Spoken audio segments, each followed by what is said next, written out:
अच्छा, secondary databases are the databases which have information from primary databases, लेकिन इनके पास जो information होगी that would be annotated. Annotation किस तरह से हो सकती है, हर एक secondary database जब develop की जाती है तो उसकी annotation के कुछ criteria होते हैं और वो criteria एक database से दूसरी database के different होते हैं, ठीक है। अब for example जो है हमारे पास बहुत सारी ऐसी सब टाइप्स हैं secondary databases की जो कि हम लोग यूज़ करते हैं, जिसके अंदर सीक्वेंस डेटाबेसेस भी आ जाती हैं, जैसे कि यूनिप्रॉट है, प्रोटीन सीक्वेंस डेटाबेस है, इसी तरह रेफसेक डीएनए डेटाबेस है, रेफसेक प्रोटीन डेटाबेस भी है। ये दो सेकेंडरी सीक्वेंस डेटाबेसेस हैं। इसके अलावा सेकेंडरी स्ट्रक्चर डेटाबेसेस भी आ सकती हैं, जो कि किसी दूसरे डेटाबेस से लिया हुआ स्ट्रक्चर जो है उसकी बेस के ऊपर जो है स्ट्रक्चर जो है सेव करती हैं और उनको एनोटेट करती हैं। इसी तरह सेकेंडरी डेटाबेसेस की एक टाइप है structural element databases. Structural element databases क्या होती हैं? We all know there are certain structural elements of proteins. For example, secondary structures होते हैं alpha helix and beta sheets. These are basically structural elements. ये basically structural elements हैं जिसकी वजह से किसी भी प्रोटीन का स्ट्रक्चर बनता है। इसकी बेस के ऊपर भी डेटाबेसेस हैं जो कि आपको ये बताती हैं कि प्रोटीन्स के अंदर जो है टर्शरी स्ट्रक्चर, जो सेकेंडरी स्ट्रक्चर्स हैं, वो किस तरह के फोल्ड्स की किस तरह से आपस में एक दूसरे के साथ इंटरेक्ट करते हैं और टर्शरी स्ट्रक्चर्स बनाते हैं। उसके इसके अलावा जो है फंक्शनल फैमिली बेस के ऊपर भी हैं डेटाबेसेस, जिसके अंदर क्या है कि हमारे पास फंक्शन की बेस के ऊपर फैमिलीज को प्रोटीन्स को फैमिली के अंदर क्लासिफाई किया गया है कि वो कौन कौन सी जो है ना फंक्शंस को परफॉर्म कर सकती हैं। उसके अलावा जो है आपके पास स्ट्रक्चरल पैटर्न्स होते हैं, स्ट्रक्चर पैटर्न्स जिनके अंदर मोटिव्स और डोमेन्स आते हैं, उनकी बेस के ऊपर भी डेटाबेसेस मौजूद हैं, ठीक है। वो आपकी protein motif and domain databases कहलाती हैं। इसके अलावा जो है आपके पास स्ट्रक्चरल नहीं बल्कि आपके पास relevance in form of phylogenetic analysis कि आपके पास जो है क्लस्टर्स की फॉर्म में, जिसके अंदर प्रोटीन्स के अंदर सिमिलैरिटीज फाइंड आउट की जाती हैं कि प्रोटीन्स किस हद तक सिमिलर हैं और उसकी बेस के ऊपर सिमिलर प्रोटीन्स के क्लस्टर्स जनरेट किए जाते हैं। ये सब जो है ये these are different types of secondary databases. अब इसके अंदर फर्दर जो है वो हम लोग एक एक करके जो है ये सेकेंडरी डेटाबेसेस पढ़ेंगे। बेसिकली ये सारी सेकेंडरी डेटाबेसेस आपकी बुक में ही मौजूद हैं, मगर एक टॉपिक की फॉर्म में नहीं है, they are scattered in different positions. तो इसलिए आप लोगों को एक दफ़ा मैं बता दिया कि कौन कौन सी सब टाइप्स हो सकती हैं, उसके अकॉर्डिंग फिर हम इनको वन बाय वन जो है वो जब पढ़ेंगे तब मैं आप लोगों को फर्दर बताती रहूँगी, ताकि आप लोग उसको अपने पास मेंशन कर सको और इजीली आप लोग नेक्स्ट टाइम जो है उसे फाइंड आउट कर सको। अब इसमें सबसे पहले जो है दैट इज सीक्वेंस डेटाबेसेस के बारे में आप लोगों ने पढ़ लिया। यूनिप्रोट है, इसके अलावा आपके पास जो है आपका सीक्वेंस के अंदर रेफसेक डीएनए, रेफसेक प्रोटीन, ठीक है, ये आपके जो है वो सेकेंडरी डेटाबेसेस हैं। अब इसके बाद आती है जी स्ट्रक्चर एलिमेंट्स की बारी। स्ट्रक्चर्स में कौन सी हैं जी? ये जो आपकी MMDB फाइल्स हैं, ये फॉर्मेट जो है ये आपकी MMDB जो है ये आपकी सेकेंडरी स्ट्रक्चर्स थे। ये सेकेंडरी डेटाबेस है जो कि स्ट्रक्चरल फाइल कहाँ से ले रही है? PDB से, ठीक है। तो ये जो है ये इसके बाद जो है थर्ड जो फॉर्म है इसकी, उस पे आ जाते हैं कि वो कौन सी है।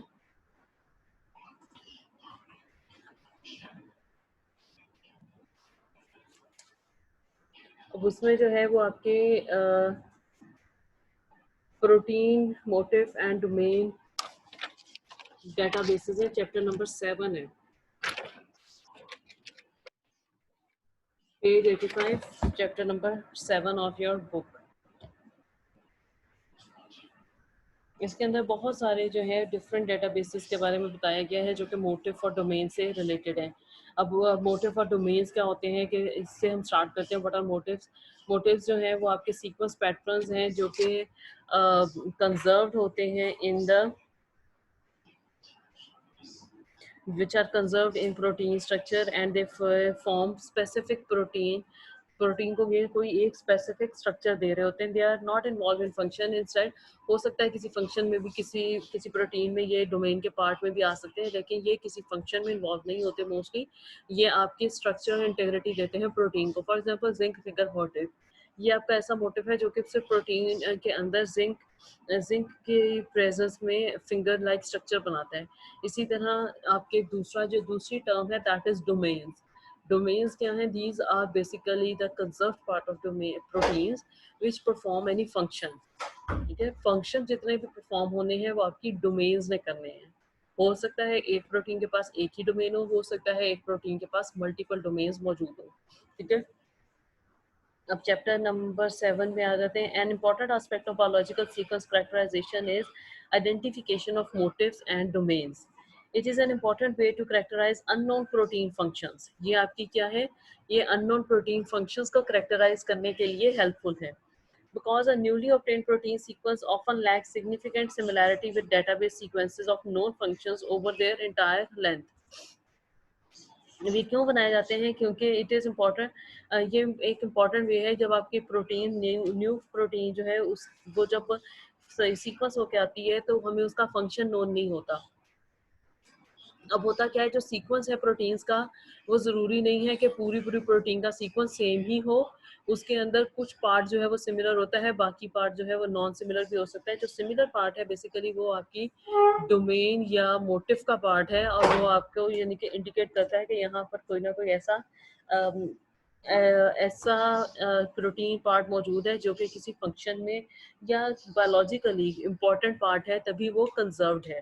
ठीक है, अब इसमें क्या किया जाता है, इंटायर लेंथ के ऊपर जो है कभी भी आपकी प्रोटीन सीक्वेंसेस जो है वो एक जैसे नहीं हो सकते या वो सेम नहीं हो सकते, बल्कि उनके अंदर मौजूद जो मोटिव और डोमेन के पार्ट्स हैं वो सिमिलर होते हैं। अच्छा जी, which makes functional assignment difficult. अब जब इंटायर लेंथ के सिमिलैरिटी नहीं मिलेगी तो उसकी वजह से फंक्शन डिटर्मिनेशन मुश्किल हो जाती है। लेकिन इसको किस तरह से करेक्टराइज या इसको कैसे फाइंड आउट किया जा सकता है कि हमारे पास जो जितनी प्रोटीन्स ऑलरेडी अवेलेबल हैं उनके मोटिव्स और डोमेन्स को अगर हम सेपरेट डेटाबेसेस में सेव कर लें तो आने वाली प्रोटीन्स को सिर्फ हम उन डेटाबेसेस के साथ कंपेयर करके फाइंड आउट कर सकते हैं कि इसके अंदर कौन सा मोटिव और डोमेन मौजूद है, जिससे हम लोगों के पास फंक्शनल उसकी जो फंक्शन करेक्टराइजेशन है वो इजी हो जाती है। In this case biologist can gain insight of the protein function based on identification of short consensus sequences related to known functions।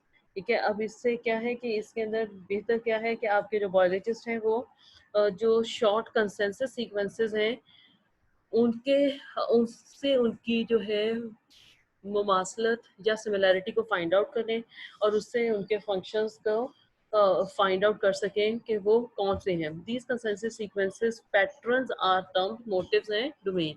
अब ये जो सीक्वेंस पैटर्न्स हैं जो कि कंसेंसस जनरेट कर रहे हैं, कंजर्व्ड हैं, these are called motifs and domain. अच्छा, इस सब के अलावा एक और जो है टर्म इसमें यूज होती है फिंगरप्रिंट की। वो फिंगरप्रिंट जो है वो मोटिव से भी छोटे होते हैं और दोज आर अनगैप्ड। अब यहाँ पर a motif is a short conserved sequence pattern associated with distinct functions of a protein और DNA। ये किसी distinct function of a protein या DNA के केस में हो सकता है, लेकिन ये क्या है, short भी है और conserved sequence भी है। अब it is often associated with a distinct structural site performing a particular function। ये क्या है, ये ऐसी कहाँ पर एसोसिएट करता है जो डिस्टिंक्ट स्ट्रक्चरल साइट है। मैंने आपको पहले भी बताया ये डायरेक्टली किसी फंक्शन में इन्वॉल्व नहीं होता, ये आपके प्रोटीन को स्ट्रक्चरल इंटेग्रिटी देता है। ठीक है, अब ये स्ट्रक्चरल साइट कोई स्ट्रक्चर ऐसा ये मोटिव बना रहा है जो कि आगे कोई जिस स्ट्रक्चरल साइट पर मौजूद है जो कि बाद में हो सकता है किसी और वजह से। बेटा जब आप लोग ज्वाइन करते हो तो म्यूट करके ज्वाइन किया करो।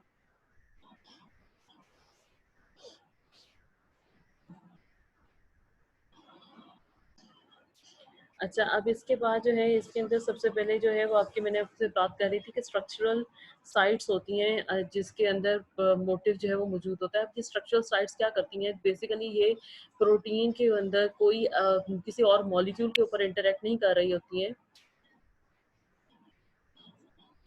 Instead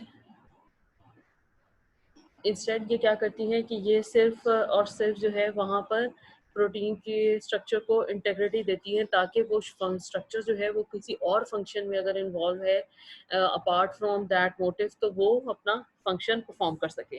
a typical motif such as a zinc finger motif is 10 to 20 amino acid long. ये सिर्फ 10 से 20 अमीनो एसिड लॉन्ग होता है टिपिकल मोटिव जो होता है, जैसे कि जिंक फिंगर मोटिव है।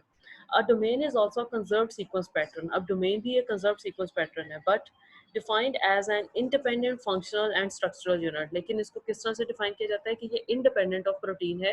अगर हम इसको प्रोटीन से सेपरेट आउट कर भी लेते हैं तो भी ये अपना फंक्शन परफॉर्म कर सकता है, अपने स्ट्रक्चर को मेंटेन रख सकता है। Domains are normally longer than motifs. ये नॉर्मली लॉन्गर देन मोटिव होते हैं।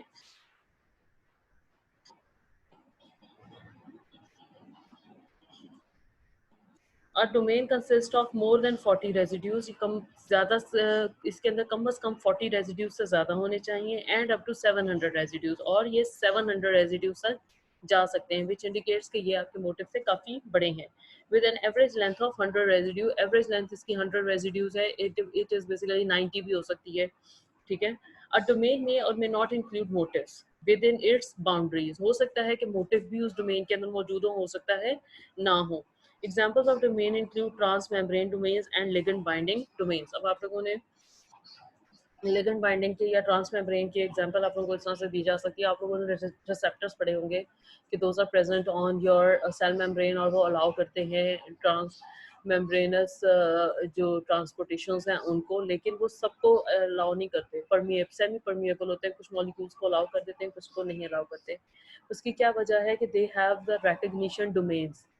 जिस मॉलिक्यूल को वो रिकग्नाइज करते हैं कि ये आपके सेल के लिए सेफ है, वो उसको अलाउ कर देते हैं। जिस मॉलिक्यूल को वो रिकग्नाइज करते हैं कि ये सेल के लिए सेफ नहीं है, उसको वो अलाउ नहीं करते। इसी तरह लिगेंड बाइंडिंग डोमेन्स हैं। अब इंजाइम्स के बारे में आप लोगों ने पढ़ा होगा। इंजाइम्स जो है वो फंक्शन करते हैं on different molecule. For example आप लोगों ने ग्लाइकोलाइसिस का प्रोसेस या क्रेब्स साइकिल पढ़ा होगा। ग्लाइकोलाइसिस में क्या है कि ग्लूकोज जो है that breaks down into smaller compounds. अब वो एक स्टेप में नहीं होती। क्यों नहीं होती? क्योंकि आपकी जो प्रोटीन्स हैं वो उसको ग्लूकोज से डायरेक्ट जो है वो कन्वर्ट नहीं कर सकती थ्री एटम मॉलिक्यूल में, बल्कि उसके अंदर बहुत सारे जो है डिफरेंट स्टेप्स इन्वॉल्व होते हैं। वो जो डिफरेंट स्टेप्स हैं उनके अंदर वो जो मॉलिक्यूल्स हैं उनको रिकग्नाइज करने के लिए डिफरेंट प्रोटीन्स अवेलेबल हैं, जो कि लिगेंड को बाइंड करती हैं, उनके ऊपर इंटरेक्ट करती हैं, और बाय प्रोडक्ट्स जो है वो रिलीज करते हैं। वो बाय प्रोडक्ट्स किसी और एंजाइम के लिए लिगेंड का काम देते हैं, एंड सो ऑन। यहाँ तक ये फिर इसी तरह आगे फर्दर ये साइकिल चलता जाता है, ठीक है। Motifs and domains are evolutionary more conserved than other regions of a protein and tend to evolve as units. अब ये मोटिव और डोमेन्स जो है ये बाकी प्रोटीन से ज़्यादा कंजर्व होते हैं, इनके अंदर कंसेंसस सीक्वेंसेस ज़्यादा होते हैं as compare to rest of the protein. Protein के अंदर जो बाकी का पार्ट है, जिसके जो डोमेन्स नहीं है या जो एक्टिव साइट नहीं बना रहे या वो मोटिव नहीं है, बेसिकली जो एक एक्टिव साइट है दैट कंसिस्ट ऑफ डोमेन। हो सकता है उसके पास एक डोमेन हो सकता है उसके पास एक से ज़्यादा डोमेन हो, ठीक है। वो आपकी एक्टिव साइट पर नहीं है तो वो जो बाकी का पार्ट है प्रोटीन का वो आपका बहुत जल्दी इवॉल्व हो जाता है। लेकिन जो आपके मोटिव और डोमेन है ये ज़्यादा देर कंजर्व रहते हैं, और अगर ये इवॉल्व भी हों तो एज अ यूनिट इवॉल्व होते हैं कि अगर एक ऑर्गेनिज्म में इवॉल्व हुए तो अल्टीमेटली ये दूसरे में भी इवॉल्व हो जाएंगे according to adaptations, environmental adaptations which are gained, lost or shuffled as one module। या तो ये एक एक ऑर्गेनिज्म में गेन होंगे तो एक मॉड्यूल के तौर पे, उससे लॉस्ट हो रहे हैं तो भी मॉड्यूल के तौर पर शफल होंगे, या इनके अंदर चेंजेस आएंगी तो भी सिंगल मॉड्यूल के फॉर्म में आएंगी। The identification of motifs and domain in protein is an important aspect of the classification of protein sequences and functional annotation। ये जो आपकी आइडेंटिफिकेशन है मोटिव की और डोमेन की, ये आपकी प्रोटीन के सीक्वेंस की क्लासिफिकेशन के लिए और उसकी फंक्शनल एनोटेशन के लिए बहुत ज़्यादा ज़रूरी है, बिकॉज ये आपकी स्ट्रक्चरल इंटेग्रिटी भी दे रहा है और फंक्शंस को भी परफॉर्म करवाता है। Because of evolutionary divergence, functional relationships between proteins often cannot be distinguished through simple blast or fast database searches। जो functional relationship है evolutionary divergence की वजह से, वो simply अगर आप प्रोटीन के sequences को आपस में compare करके find out करना चाहो तो हम नहीं कर सकते, क्योंकि उनके अंदर बहुत ज़्यादा difference आ जाता है। In addition, proteins or enzymes often perform multiple functions. Enzymes और जो है वो प्रोटीन्स जो है वो बहुत ज़्यादा मल्टीपल फंक्शंस परफॉर्म करती हैं. Single protein can perform 2 to 3 functions. इसी तरह एंजाइम्स हैं तो वो भी एक जगह पे कहीं किसी तरह एक्ट करते हैं, दूसरी जगह पे वो किसी तरह एक्ट करते हैं. ठीक है, वो एक ही यानी कि जो सिंगल प्रोटीन है वो मल्टीपल फंक्शंस परफॉर्म करती है. That can not be fully describe using a single annotation. इस वजह से उसके लिए सिंगल एनोटेशन नहीं चाहिए बल्कि ज़्यादा मल्टीपल एनोटेशन चाहिए. ये सिंगल एनोटेशन जो है वो कहाँ से आ रही है?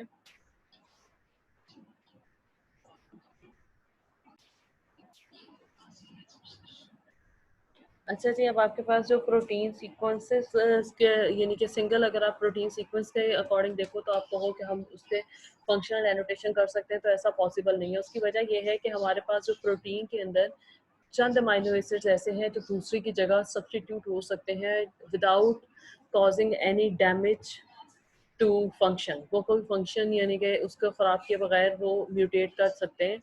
These are called synonymous substitutions in case of proteins. तो आपकी जो सिनोनिमस सब्सटीट्यूशंस हैं वो ऑब्वियसली सिमिलैरिटी में नहीं आती.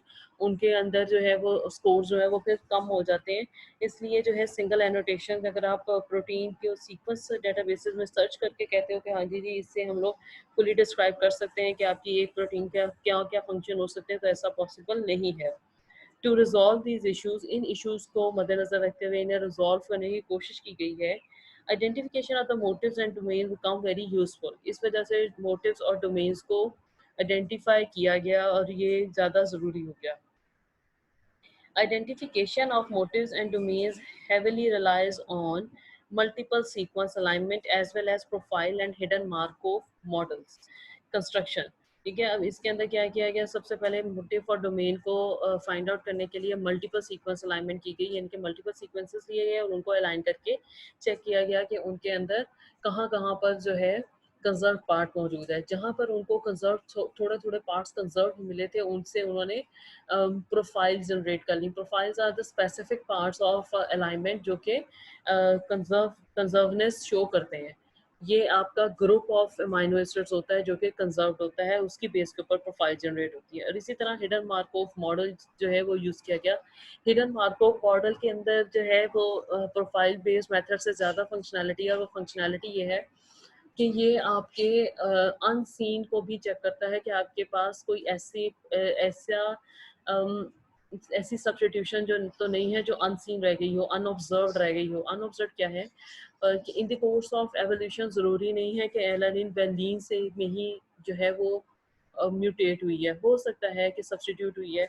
हो सकता है कि एलानिन से पहले जो है आइसोल्यूसिन और बाद में आखिर में वैलिन जो है वो सब्सटीट्यूट हुई हो. तो जो दरमियान में आइसोल्यूसिन है वो चूँकि अब नहीं एग्जिस्ट करती, तो हम ये समझते हैं कि एलानिन से वैलिन जो है सब्सटीट्यूशन हुई है. जबकि हुई किस तरह से है, alanine to isoleucine and then to valine. तो वो जो आइसोल्यूसिन है that remained unobserved part. Hidden Markov model जो है इन अनऑब्जर्व्ड पार्ट्स को भी या अनऑब्जर्व्ड सब्सटीट्यूशंस को भी फाइंड आउट करता है, फिगर आउट करता है और फिर हेल्पफुल है ज़्यादा. अच्छा, अब ये इस चैप्टर के बारे में बताया गया आगे. This chapter focuses on some fundamental issues relating to protein motif and domain databases as well as classification of protein sequences using full length sequences. ठीक है, यहाँ पर अब दो चीज़ें उसने कवर की हैं मोटिव एंड डोमेन डेटाबेसेस के बारे में कि वो कौन कौन सी हैं, फंडामेंटल इश्यूज उसके, और उसके अलावा क्लासिफिकेशन है प्रोटीन सीक्वेंसेस की जो कि फुल लेंथ के ऊपर की गई है. In addition, computational tools for discovering subtle motifs from divergent sequences are also introduced. ठीक है, अब इसके अंदर जो है वो डिफरेंट मेथड्स यूज किए जाते हैं आपके सीक्वेंस मल्टीपल सीक्वेंस अलाइनमेंट में भी. तो वो आप लोगों को जो है फर्दर नेक्स्ट टाइम करवाऊंगी.